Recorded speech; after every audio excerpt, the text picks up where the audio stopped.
Alors au sein du centre Ifremer, qui se situe à Veyrao, il y a aussi une équipe de la direction des ressources marines qui travaille principalement sur des actions d'aquaculture, que ce soit pour consolider les filières en place ou pour essayer de développer de nouvelles filières avec de nouvelles espèces.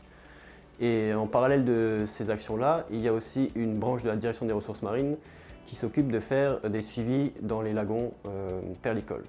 Donc ici, on se trouve dans la salle de métrologie. C'est la salle où on stocke tous les appareils de mesure et là où on fait l'entretien de tous les appareils qu'on va mettre en déploiement. Donc moi, je vais vous parler principalement du réseau de suivi des lagons perlicoles qu'on a mis en place en 2018 à la direction des ressources marines. Donc c'est un réseau qui nous permet de suivre la qualité des lagons dans les Tuamotu, les gambiers et la société. Donc en fait, le principe de ce réseau, c'est de récupérer des données environnementales et de faire le lien entre les élevages d'huîtres perlières et la qualité du lagon. Donc pour cela, on a des sites de suivi qui sont situés dans 6 atolls, 6 îles pardon. Donc il y a Arutua, Takapoto et Takaroa au Tuamotu. Donc c'est des atolls qui sont très importants pour la perliculture. Arutua, c'est la deuxième île qui est exportatrice de perles. Takaroa, il y a eu un gros crash en 2014, donc une forte mortalité des huîtres.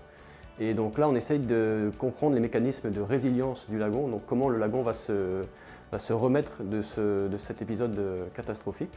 Et Takapoto, c'est un atoll qui est fermé, qui n'a pas de passe, donc avec un hydrodynamisme très particulier et qui est un atoll très important pour le collectage. Ensuite, on a un site de suivi à Mangareva, au Gambier. Les Gambiers, c'est l'île principale productrice de perles. Et on a enfin un suivi à Taha, qui est une île où il y a de la perliculture, un peu moins qu'au Tuamotu, mais ça nous permet d'avoir une présence aussi dans la société.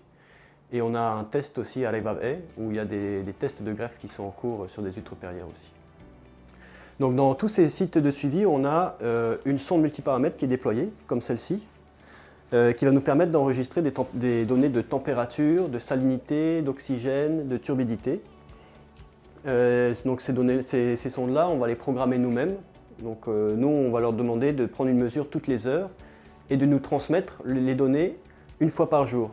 La transmission, ça se fait grâce à ces antennes-là qui sont reliées à la sonde.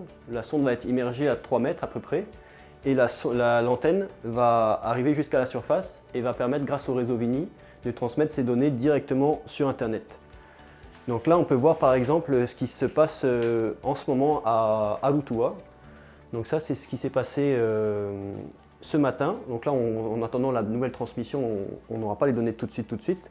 Mais on peut voir directement la température des derniers jours et ça nous permet de voir en direct les évolutions de ces paramètres-là. Donc l'objectif de ce portail de données, en fait, ça sera à terme de pouvoir proposer à l'ensemble des professionnels d'avoir accès à ces données-là en direct pour qu'ils puissent, que ça puisse les aider dans leur activité. Par exemple, les perliculteurs, ils ont besoin de savoir la température du lagon pour savoir à quel moment ils vont mettre en place les collecteurs, ou à quel moment c'est mieux de récolter les perles.